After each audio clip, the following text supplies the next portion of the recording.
ऋषिकेश गुप्ते हे मराठी साहित्यसृष्टीतील आजचे आघाडीचे प्रतिभावंत लेखक आहेत. अंधारवाडी, दैत्यालय, मृत्युपनिषद, घनगर्द, गढूळ, हाकामारी, दंशकाल या त्यांचे कथासंग्रह आणि कादंबऱ्या लोकप्रिय आहेत. मानवी मनाचा गूढ आणि अंधारी तळाचा वेध घेण्याची एक क्षमता त्यांच्या लेखणीत निरंतर दिसून येते. या दृष्टिकोनातून त्यांच्या कथा व कादंबऱ्या या विश्लेषणात्मक ठरतात. स्वाभाविकपणे मानवी मनातील वासना, लालसा, भय याचे प्रत्ययकारी चित्रण त्यांच्या साहित्यातून सतत आढळते. ऋषिकेश गुप्ते केवळ माणसाच्या मानसिकतेचाच वेध घेतात असे नाही, तर एकूण सामाजिक स्थिती, माणसातील परस्पर संबंध, माणसाची जगण्याची पद्धत आणि नीती व जीवनाची गती याचा वेधही त्यांच्या साहित्यात दिसून येतो. या पद्धतीने पाहिल्यास त्यांचे साहित्य केवळ भयकथा किंवा गूढकथा या सदरात मोडत नाही, तर माणसाच्या जीवनाशी निगडीत इतर जे विविध आयाम आहेत ते तितक्याच प्रभावीपणे त्यांच्या साहित्यातून उमटलेले आपल्याला आढळतात. ऋषिकेश गुप्ते यांची लेखनशैली, प्रसंगाची निवड, त्यांनी हाताळलेले विषय हे अत्यंत उत्कंठावर्धक आणि ओघवते आहेत. त्यामुळे त्यांची कुठलीही साहित्यकृती, मग ती कथा असो वा कादंबरी असो, एकदा हातात घेतली की माणसाला ती मंत्रमुग्ध करून सोडते आणि संपूर्ण तिचे वाचन झाल्याशिवाय वाचकाला चैन पडत नाही. तर अशा या अतिशय प्रतिभावान आणि लोकप्रिय लेखकाचे करोनाचे साहित्य विश्वावरील परिणाम या आजच्या विषयावरील विवेचन आपण ऐकणार आहोत. धन्यवाद. नमस्कार, मी ऋषिकेश गुप्ते. सर्वप्रथम इथे जमलेल्या सर्व वाचकांना, लेखकांना, मान्यवरांना मी स्वातंत्र्य दिनाच्या हार्दिक शुभेच्छा देतो. आपल्याला निमित्त तर माहितीच आहे, बेळगावातल्या लोकमान्य वाचनालयाच्या बुक लवर्स क्लबचा आजचा 5वा वर्धापन दिन आहे आणि गेली 5 वर्ष ते वेगवेगळे साहित्यिक उपक्रम करत आहेत की ज्याच्या योगे वाचन चळवळ ही टिकून राहील, जास्तीत जास्त प्रमाणात वाचकांना लेखकांशी जोडून घेतलं जाईल. अशा प्रकारचं एक ते चांगलं कार्य गेली 5 वर्ष करत आहेत. खरं तर माझा आणि या बुक लवर्स क्लबचा किंवा लोकमान्य वाचनालयाचा संबंध गेल्या 2 वर्षांपूर्वी आला. जोगळेकर सर आहेत, त्यांनी मला संपर्क केला होता काही निमित्ताने आणि त्यानंतर आमची ओळख झाली आणि आम्ही संपर्कात राहिलो. वेळोवेळी त्यांनी माझं लेखन वाचून मला प्रोत्साहन देण्याचं काम केलं आणि आज मला इथे तुमच्यासमोर संवाद साधण्यासाठी आमंत्रित केलेलं आहे. तर सर्वप्रथम मला लोकमान्य वाचनालयाच्या या सर्व सदस्यांचं मला आभार मानायचे. जोगळेकर सरांशी माझा काही, मी प्रत्यक्ष त्यांना भेटलेलो नाही, त्यांचा माझा परिचय नाही आहे, पण आम्ही गेले काही दिवस व्हॉट्सॲपद्वारे किंवा मेसेजेसद्वारे एकमेकांच्या संपर्कात आहोत. से आजगावकर सर जे आहेत त्यांनीही मला यावेळी, आमची नुकतीच ओळख झालेली आहे महिन्याभरापूर्वी, त्यांनी माझ्याशी संपर्क साधून तुम्ही या अशा कार्यक्रमात बोलाल का असं मला आमंत्रित केलं आणि मला सन्मानित केलं त्याबद्दल मी त्यांचे आभार मानतो. तर अशा प्रकारे लोकमान्य वाचनालयाचे जे कोणी माझ्या माहितीतले किंवा माझ्या माहितीत नसणारेही जे कोणी सदस्य आहेत, ज्यांनी मला इथे आमंत्रित केलेलं आहे, ज्यांनी मला हा तुमच्याशी संवाद साधण्याची ही संधी दिलेली आहे, त्यांचे मी आभार मानतो. तुम्ही आज इथे माझ्यासारख्या लेखकाला ऐकायला जमलेला आहात आणि मला आज इथे करोना आणि करोनोत्तर किंवा करोनानंतरच्या काळातलं मराठी साहित्य किंवा वैश्विक साहित्य या विषयावर मला बोलायला सांगण्यात आलेलं आहे. तर खरं तर हा काही काळ फारसा सुपीक काळ नाही आहे कोणत्याही लेखकाला लिहिण्यासाठी किंवा कोणत्याही कलावंताला व्यक्त होण्यासाठी. सगळीकडे एक मानसिक मळभ पसरलेलं आहे, सगळीकडे एक नैराश्य आहे. मुळात आपल्याला बाहेर पडता येत नाही, मुळात आपल्याला कोणत्याही प्रकारची जी क्रिया आहे ती आपल्याला अगदी मनापासून करता येत नाही. त्यामुळे हा असा अत्यंत एक दुष्कर काळ आहे. आणि या काळात आता मी तुमच्याशी संवाद साधतोय, तर मी या आमंत्रणानंतर खरं तर मी विचार केला की अरे आपण करोनाच्या विषयी काय बोलू शकतो. कारण गेली 3-4 महिने आपल्या कानावर फक्त करोना करोना करोना एवढंच पडतं आहे.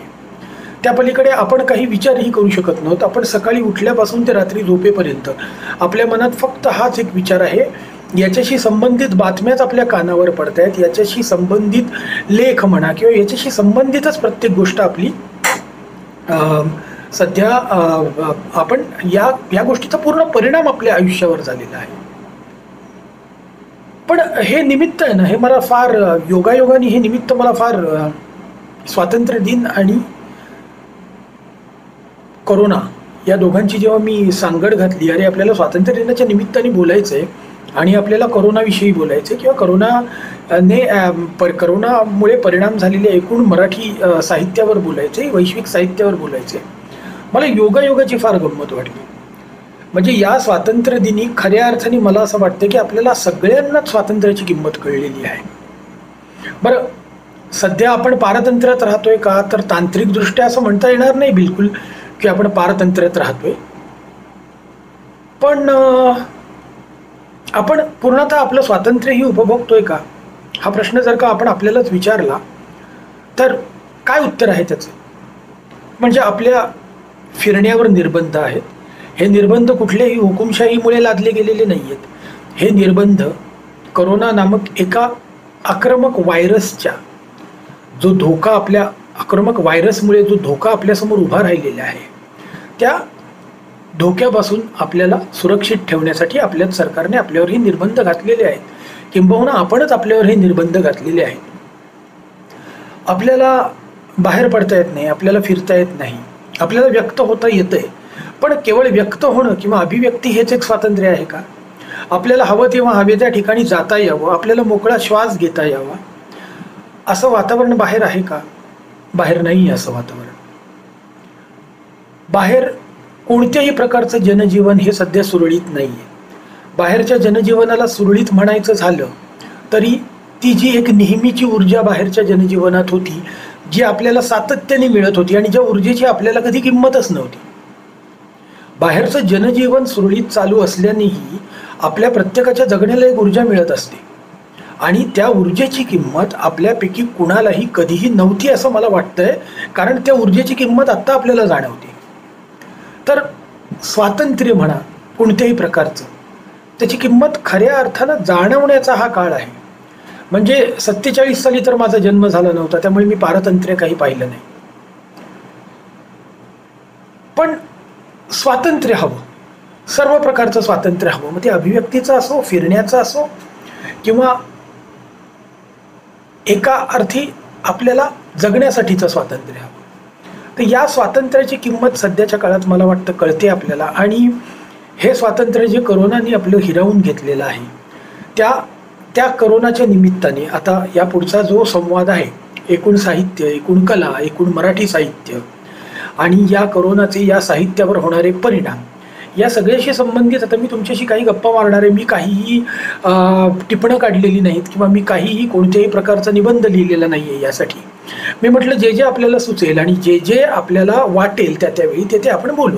त्यामुळे कदाचित माझ्या बोलण्यात काही खंड पडेल, काही काही वेळेला मी थोडासा ब्लँक होईन, तर तुम्ही ते कृपया समजून घ्या.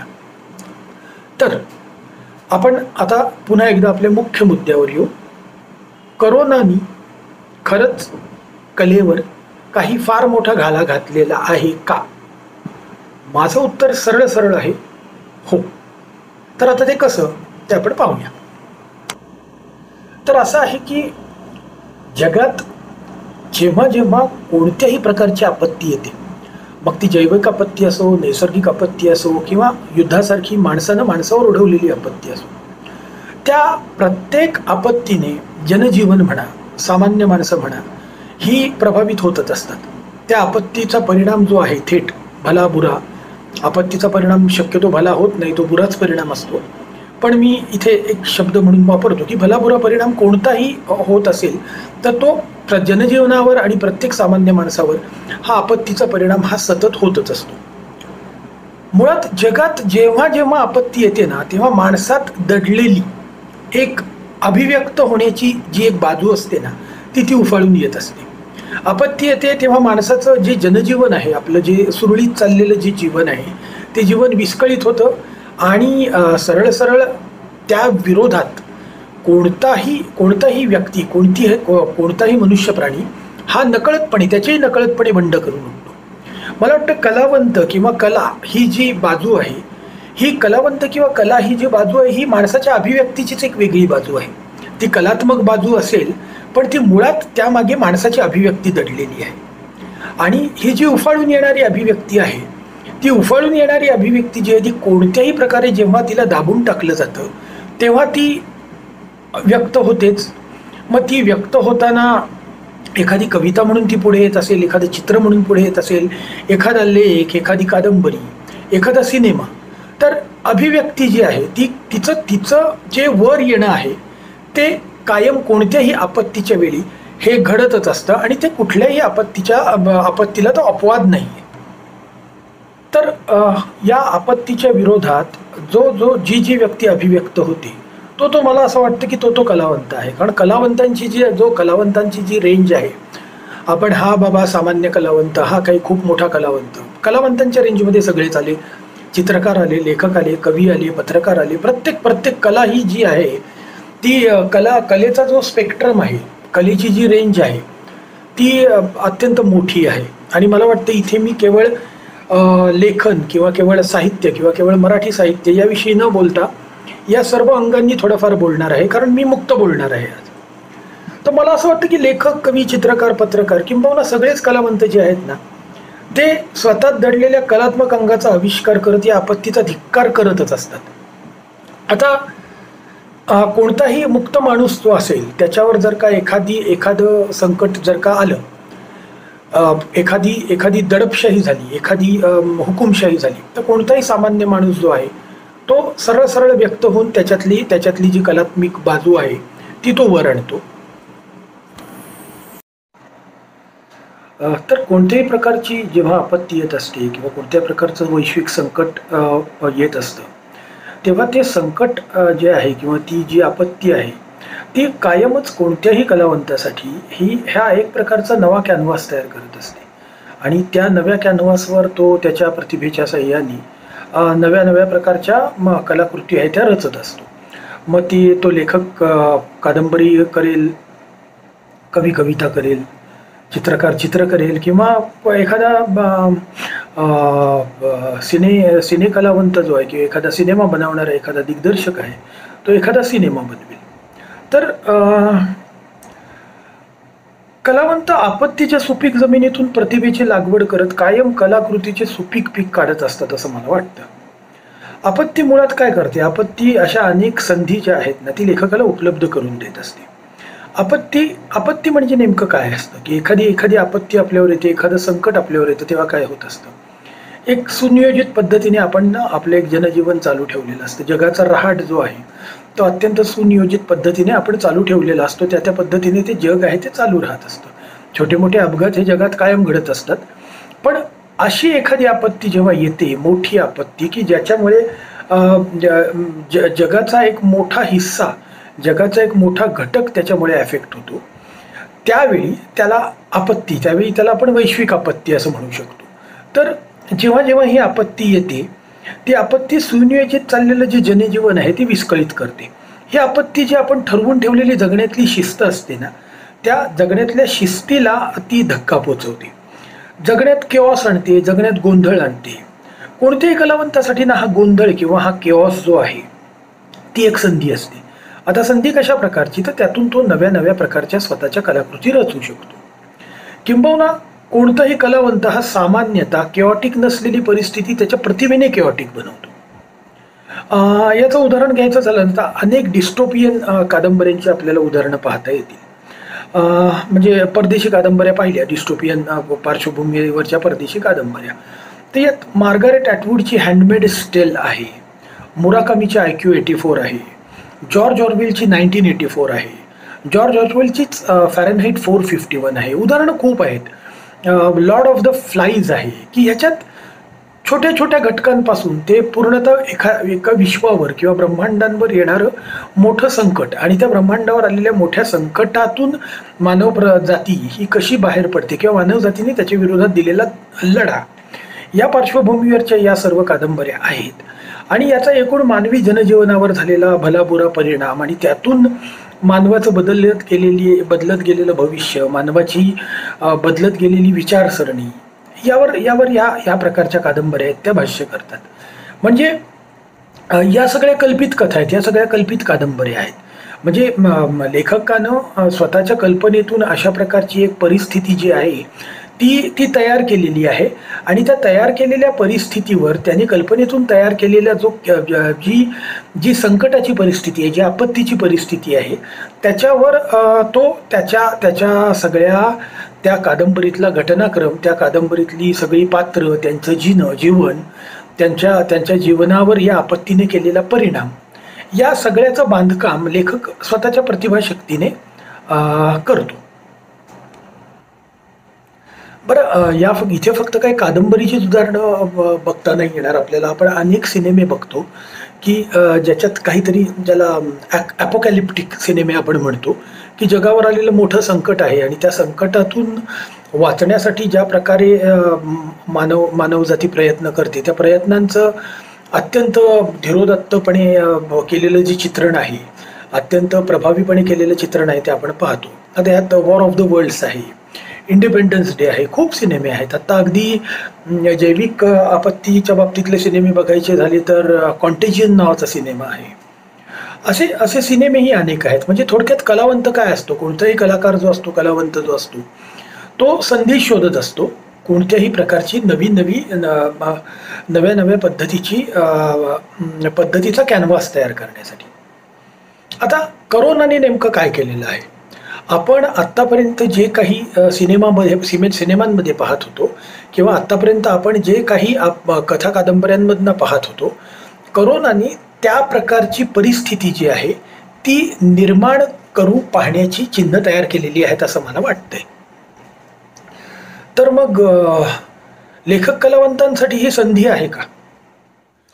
आता इथे दोन प्रकारच्या गोष्टी आहेत की जेव्हा एखादं संकट येतं आणि जेव्हा एखादं वास्तवात एखादं संकट आपल्यावर येतं किंवा एखादी नैसर्गिक किंवा कोणत्याही प्रकारची आपत्ती वास्तवात येते, ही एक प्रकारची घटना झाली.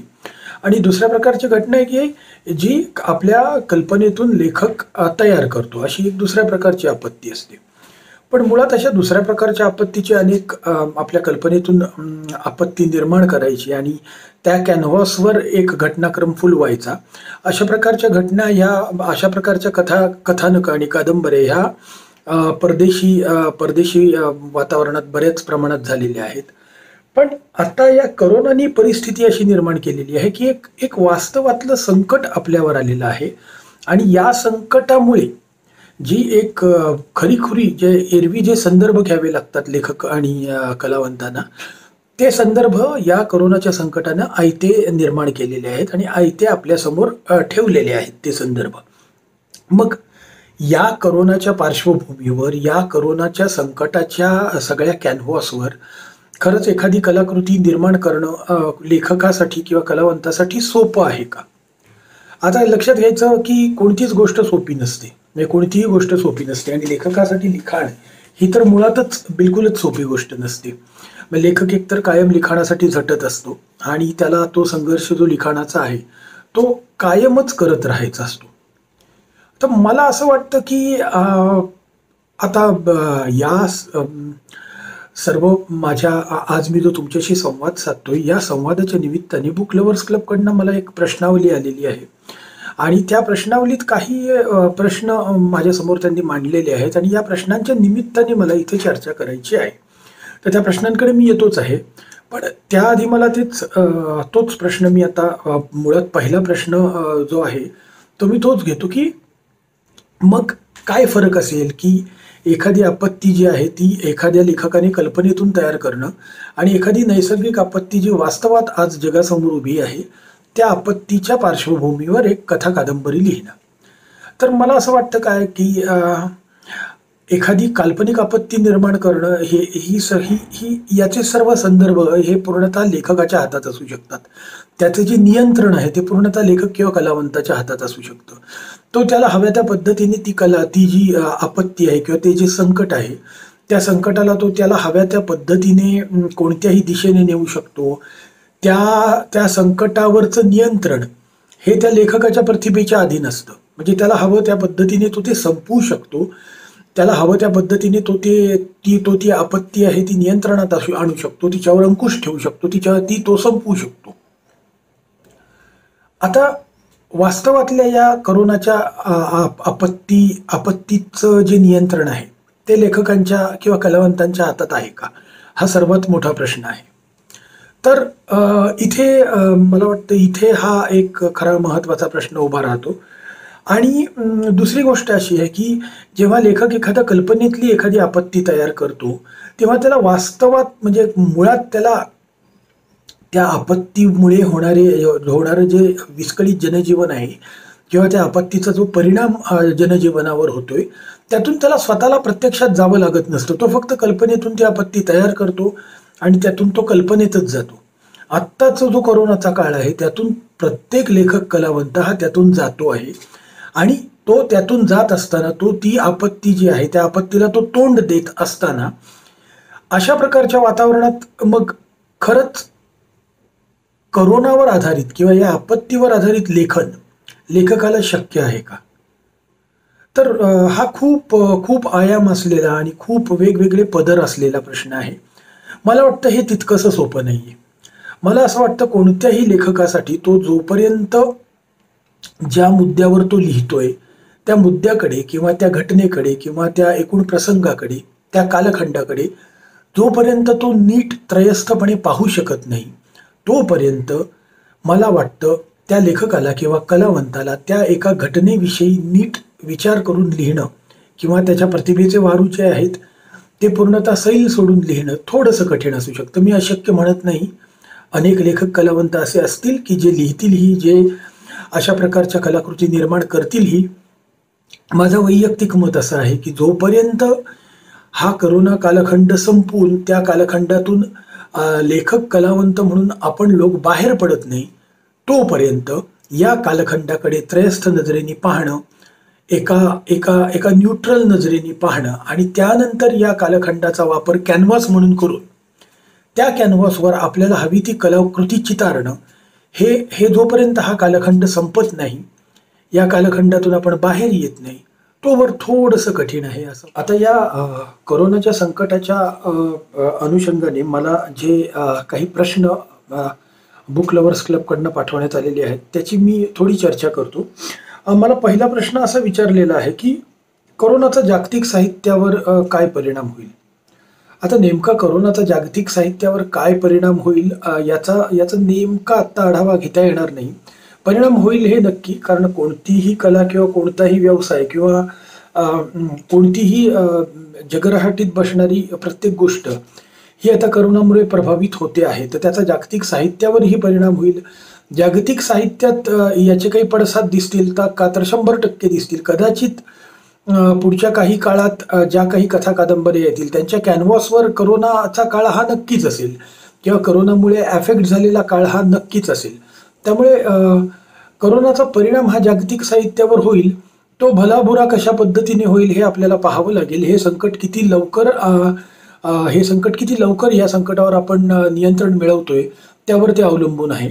त्यामुळे आत्ताच्या घडीला करोनाचा जागतिक साहित्यावर काय परिणाम होईल किंवा कशा पद्धतीने परिणाम होईल याची चर्चा करणं हे मला थोडंसं खूप लवकर केल्यासारखं वाटते. आणखी 2 वर्ष 4 वर्ष जाऊन त्यानंतर आपल्याला पूर्णतः आढावा घ्यायला लागेल की या संकटामुळे कशा पद्धतीने नेमकी जागतिक आपलं एक आर्थिक घडी जी आहे ती कशा प्रकारे विस्कळीत झालेली आहे, कशा प्रकारे आपली सगळं मेडिकल इन्फ्रास्ट्रक्चर या करोनामुळे बदलतंय, कशा पद्धतीने आपलं जनजीवन हे पूर्णतः प्रभावित होतंय हे आपल्याला आत्ताच्या घडीला सांगता येणार नाहीये. त्यामुळे करोनाचा जागतिक साहित्यावर परिणाम होईल, कारण साहित्य काय करत असतं, साहित्य ही शेवटी ना एखाद्या मातीसारखं असतं, जमिनीसारखं असतं. जे त्यावर पडतं ते सगळं ते शोषून घेत असतं. साहित्य किंवा कोणतीही कला ही सभोवतालाशिवाय अपूर्ण असते. त्यामुळे जसा सभोवताल बदलतो त्या पद्धतीने कोणतीही कला किंवा कोणतेही साहित्य हे स्वतःचं रूप हे बदलत असतंच. आणि करोनासारखी इतकी मोठी घटना जेव्हा सभोवताली घडते तेव्हा त्याचा परिणाम हा साहित्यावर झाल्याशिवाय राहणार नाहीये आणि तो परिणाम दिसून येईलच.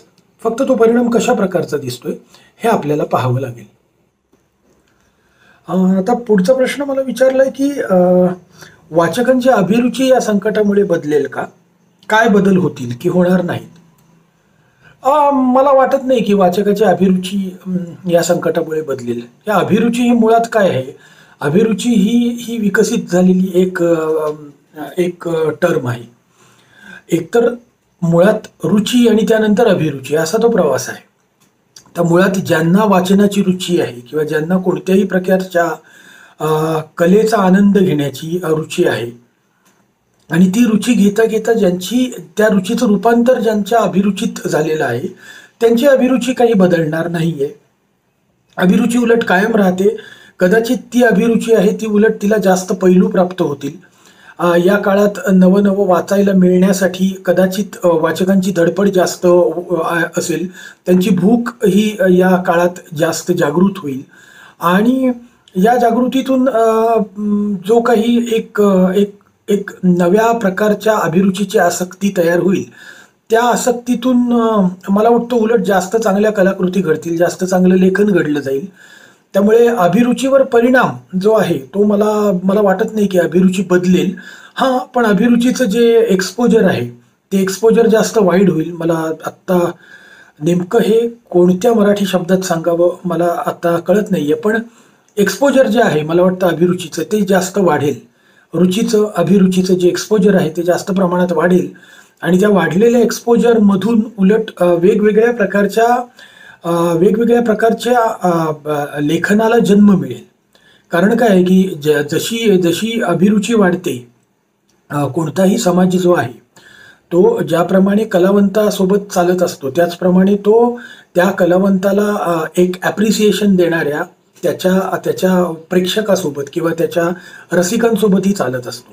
तर रसिकांची अभिरुची ज्याप्रमाणे डेव्हलप होते त्याचप्रमाणे किंवा रसिकांची अभिरुची ज्या प्रकारची मागणी करते त्याच प्रकारचं किंवा किंबहुना त्याच्या 2 पावलं पुढचं लेखन किंवा त्याच्या 2 पावलं पुढची कलाकृती हे तो लेखक किंवा कलावंत तयार करण्यासाठी झटत असतो. त्यामुळे अभिरुचीवर परिणाम होईल, पण तो झाला तर तो चांगला होईल असं मला वाटतंय. आता पुढचा प्रश्न मला विचारलाय तो असा आहे की साहित्याची भाषा ही एका वेगळ्या अर्थाने वैश्विक भाषा असते. या भाषेत व तिच्या प्रकटीकरणात कोणते बदल होते? छान प्रश्न आहे हा. साहित्याच्या भाषेत किंवा तिच्या प्रकटीकरणात कोणते बदल होतील हे जरा थोडासा हा प्रश्न जो आहे हा आपल्याला थोडासा उघडून पाहावा लागेल. ह्या प्रश्नाला उघडून ह्या प्रश्नाचं उत्तर आपल्याला द्यावं लागेल. म्हणजे मुळात एखादी कथा किंवा एखादी कादंबरी जेव्हा तयार होते तेव्हा नेमकं काय करत असतो लेखकाकडे एक बीज असतं. ते बीज तो लेखक घेतो.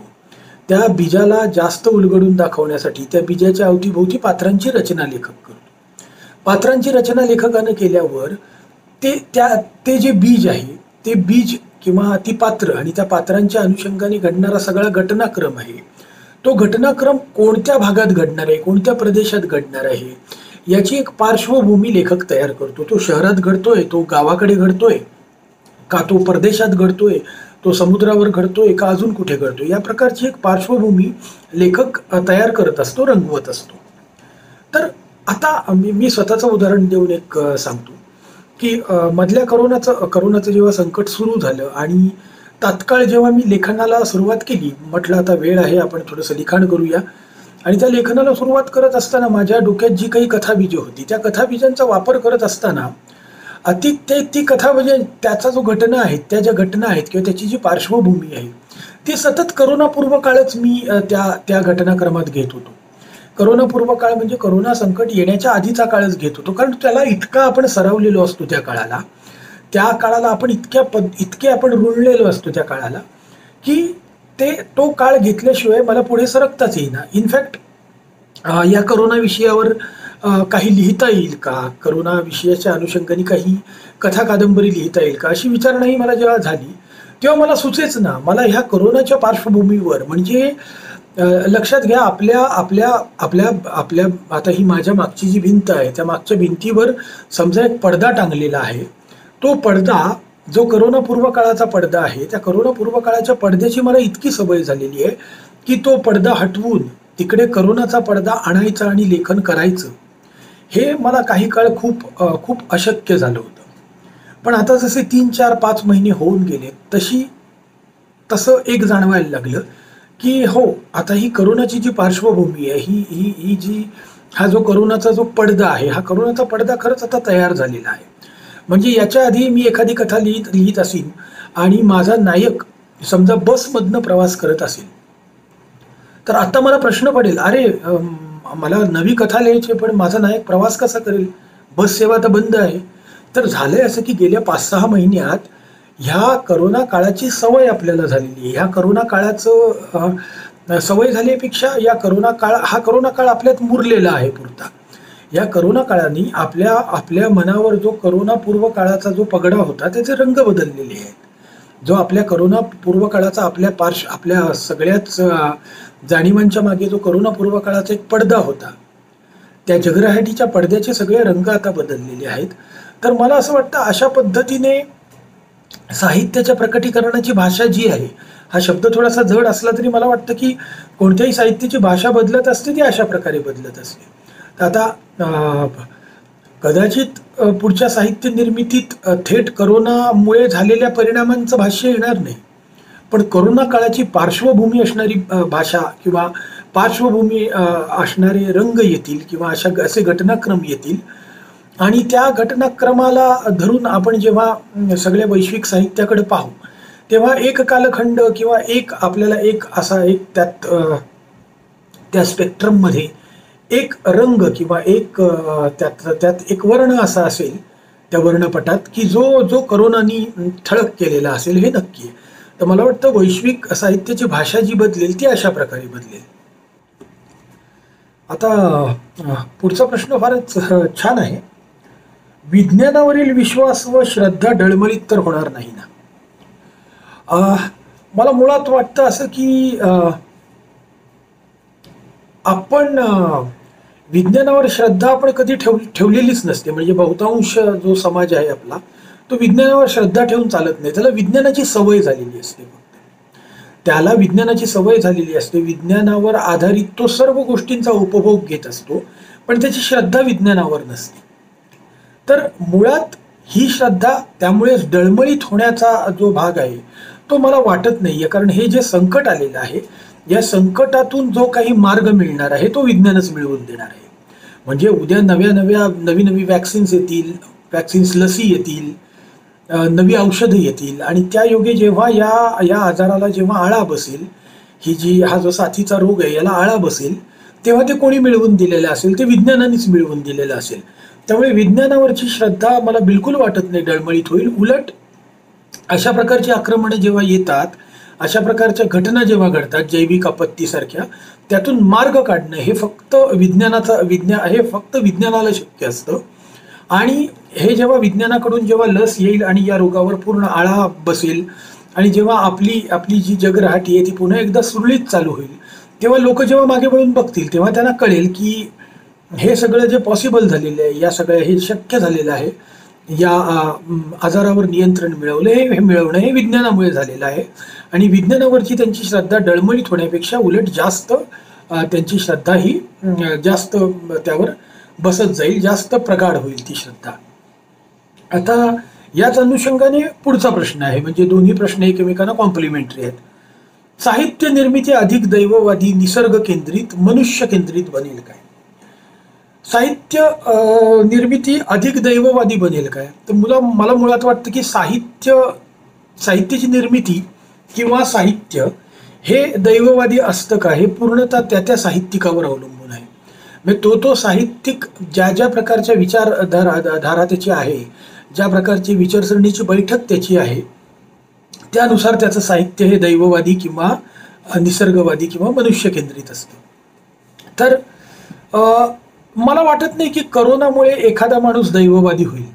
करोनाचं संकट जे आता आहे, आपण ज्या पद्धतीने गेली 5-6 महिने आपण ज्या पद्धतीने आपण हताश झालेलो आहोत, ह्या हताशितेत दैवाला दोष देणं किंवा दैवाला हाक मारणं किंवा दैवापुढं गाऱ्हाणं मांडणं हे अनेकांनी अनेकदा केलेलं असेल. आणि मला वाटत नाही या परिस्थितीत माणूस दैववादी होईल का? होईल असं मला वाटत नाही. उलट मला असं वाटतं की या काळात जर का माणसाची श्रद्धा डळमळीत झाली तर ती देवावरची श्रद्धा कदाचित डळमळीत होईल. पण आता दैव याला आपण जर का नियती या अनुषंगाने पाहिलं तर नियतीवादी माणूस बनू शकेल आणि नियतीवादी साहित्यही बनू शकेल. पण पुन्हा ते साहित्य आणि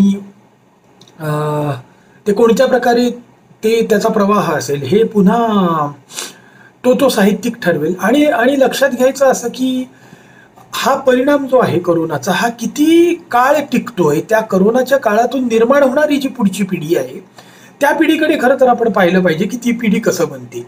आपण किंवा सध्याचे जे समकालीन लेखक आहेत त्यांची पिढी तर तयार झालेलीच आहे. ते दैववादी आहेत किंवा मनुष्यवादी आहेत किंवा निसर्गवादी आहेत, त्यांची पिढी तर मुळात बनलेली आहे. आणि त्यांच्या पिढीवर हा जो करोनाने केलेला आघात आहे, तो आघात जो आहे तो हा त्यांच्या प्रवासातल्या एका फक्त छोट्या टप्प्याचा भाग आहे. तर मुळात या पुढची जी पिढी आहे, या पुढच्या पिढी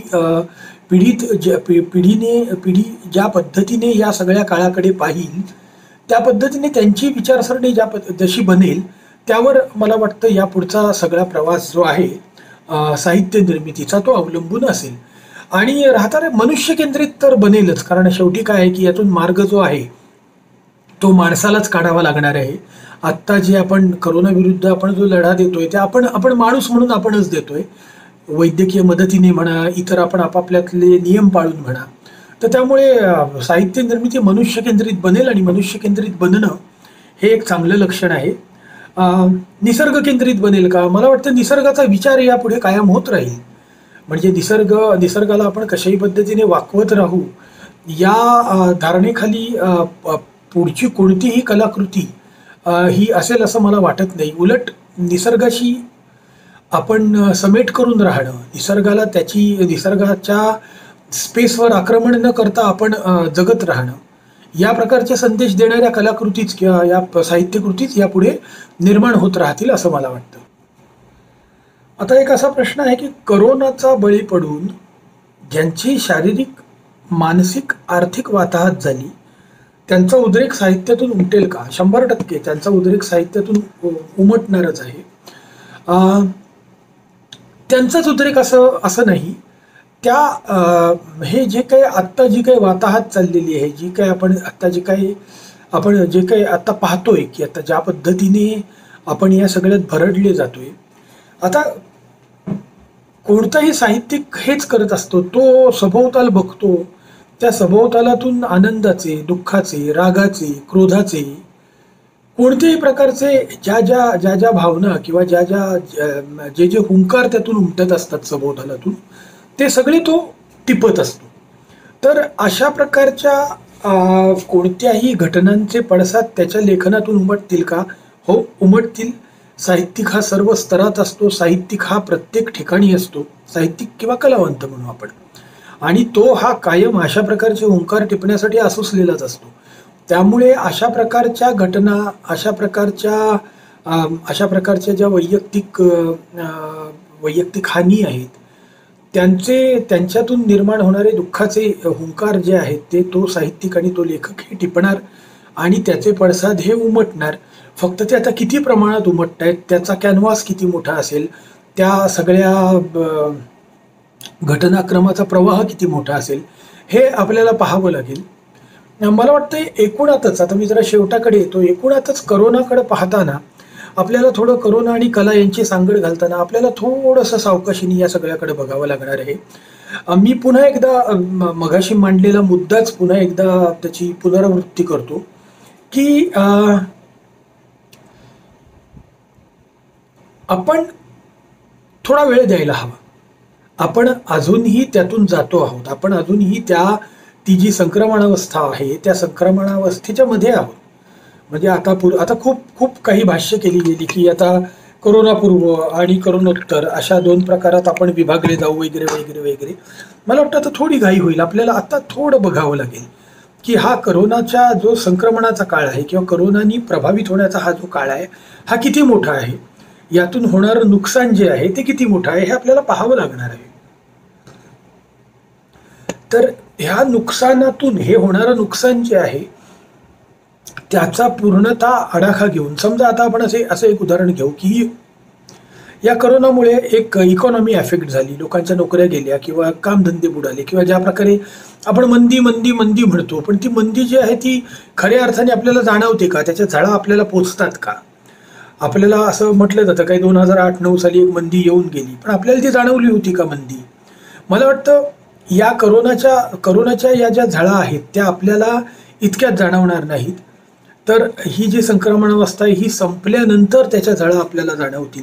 आणि त्या झळा जेव्हा आपल्याला जाणवतील, मग त्या कोणत्याही असो, त्या आर्थिक असो, त्या जैविक असो, त्या नैसर्गिक असो, त्या ज्या झळा आहेत, त्या मानवी मर्यादांच्या झळा असो, त्या झळा जेव्हा आपल्याला तेव्हा मला वाटतं खऱ्या अर्थानं जेव्हा ही संक्रमणावस्था पूर्ण होऊन त्या झळा जेव्हा आपल्याला जाणवतील, तेव्हा मला वाटतं या करोनावर आधारित खरी साहित्य निर्मिती किंवा खरी कलाकृती तयार होईल.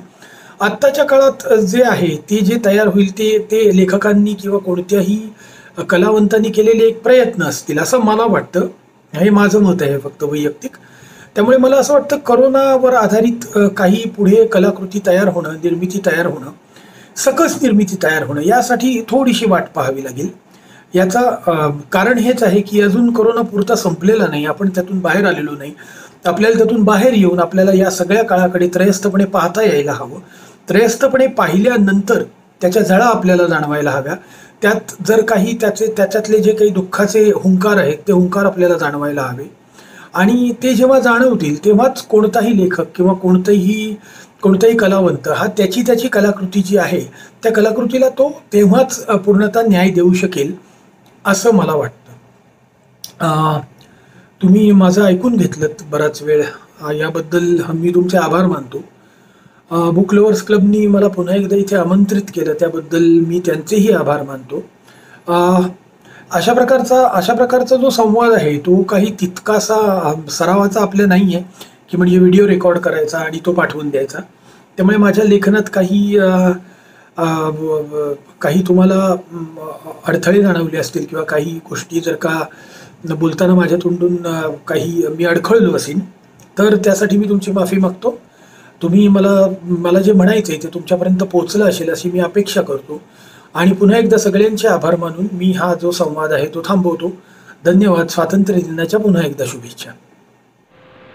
रसिक मित्र, सुप्रसिद्ध साहित्यिक ऋषिकेश गुप्ते यांनी करोनाचे साहित्य विश्वावर परिणाम या विषयावर आपले प्रगल्भ आणि वेगळे विचार मांडून सगळ्यांनाच या विषयावर चिंतन करण्यास आणि विचार करण्यास भाग पाडले आहे. आपल्या कार्यमग्नतेतून वेळ काढून त्यांनी आवर्जून या विषयासाठी आणि साहित्य रसिकांसाठी आपला अमूल्य असा वेळ देऊ केला याबद्दल मी त्यांचे आभार मानतो. करोना संपल्यानंतर ते जेव्हा केव्हा बेळगावला येतील तेव्हा नक्कीच आम्हा साहित्य रसिकांची त्यांच्याशी भेट होईल. लोकमान्य ग्रंथालयाला ते भेट देतील अशी अपेक्षा करून मी पुन्हा एकदा ऋषिकेश गुप्ते यांचे आभार मानून थांबतो. धन्यवाद.